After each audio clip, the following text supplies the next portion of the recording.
For me coming up, I love the game since I was 7 years old. I knew when I was done playing I was going to coach. I was never going to do anything else. I was a baseball lifer from the time I was really young. I was the kid that was collecting baseball cards, playing baseball video games, knew all the players, not just on my hometown team, but all of the other teams. I went to an academy for 10 years growing up, and I got to learn from these incredible coaches. When I got pushed out of the game as a player and started to pursue it as a coach, it was just a very unique time. That's when slow motion analysis started to get big. That's when there were a lot of studies being done at universities on hitting, on pitching. All the arm injury stuff started to happen. So when I started to dig deep into the science of it, it blew my mind and made me change everything that I believed. But then after going down that route for about 5 years, I also had to step back and look at myself and look at the results, because I believe in being objective, which is really hard for people, and say to myself, you know what? I get that the science is telling me this, this, and this,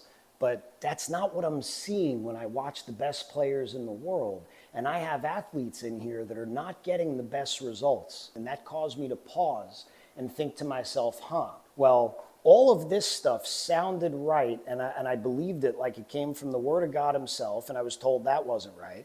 And then I went this direction, and that's not right. And that's when I opened 108.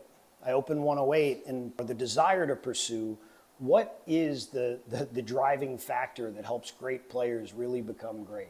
How do we train players and really maximize their ability? And that changed everything for me. It's like you get taught to see things, and then you see red cars because you're looking for red cars. As soon as you release that, a whole world opened up. I started to see movement in a way I had never seen it before. I started to study and read books from outside of baseball in other areas of science and sport to help me get a better understanding of how to actually do this thing. And we started to see some really cool and incredible results. We started with 60 players at a little shop in Riverside in California, and in 2 years we ended up with a wait list of over 200 players. We had to open up a second location. And when we opened up the second location, we had a wait list the day that we opened. Unbelievable, an incredible experience. And when that happened, it wasn't marketing. We didn't even have a sign on our door at the first location. That was word of mouth and results. A year later, we were in Sports Illustrated. We had a biomechanics lab in California. We partnered with them. It was a third-party lab. We partnered with them for almost 6 years. And we got to do a lot of really incredibly